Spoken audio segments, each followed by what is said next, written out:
Hello mga kumare. Turuan ko kayo paano palago ng malunggay. So ang gagawin nyo lang para magkaroon siya ng maraming sanga-sanga at maging healthy siya. Ikat nyo to yung ganito. Ikakat nyo to. Yan, yung mga ganyan, yung mga bagong sibol na Yan.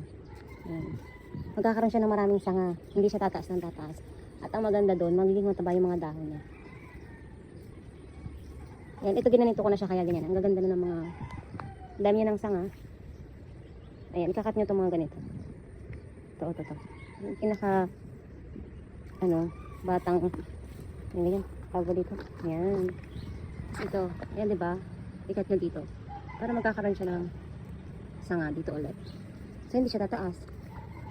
Ayan kinat ko na siya. Tingnan nyo guys. Kinat ko ito nung bata siya. May sumisibil dito. Kaya ayan, ang daming sanga pagtok. So, ikat ko na naman siya ulit dito. Para hindi siya tataas. Parang bonsai style lang siya. Hindi naman siya ganun sobrang bonsai. Nagiging marami lang siyang sanga-sanga. So, mas maganda siyang tingnan. Makapal yung mga dahon niya. Yan.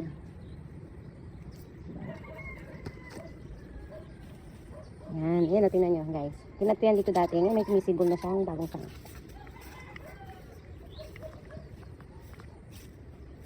Akala ko dati mamamatay ito. Kasi walang dahon. So, ang galing. Ayan cut natin to ha. Nakikita nyo guys. Yan, mga kumari ko.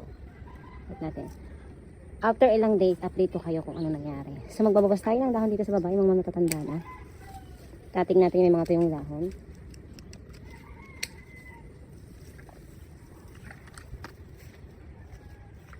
Trim natin yung mga dahon na medyo tuyo-tuyo na. Para yung mga bagong dahon na sisibol, malusog. Yan. Every morning, pag hindi ako nag-exercise, yun ito po yung routine ko.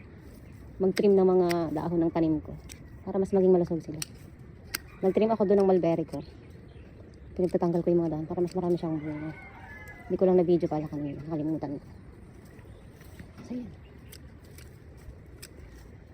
Diba?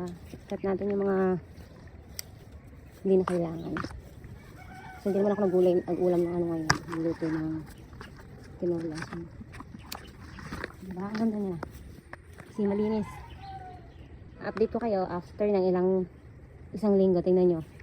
Ang ganda ng sisibol ng mga dito dahon mataba. Mataba na siya. At natin ito may dilaw-dilaw. Ayan.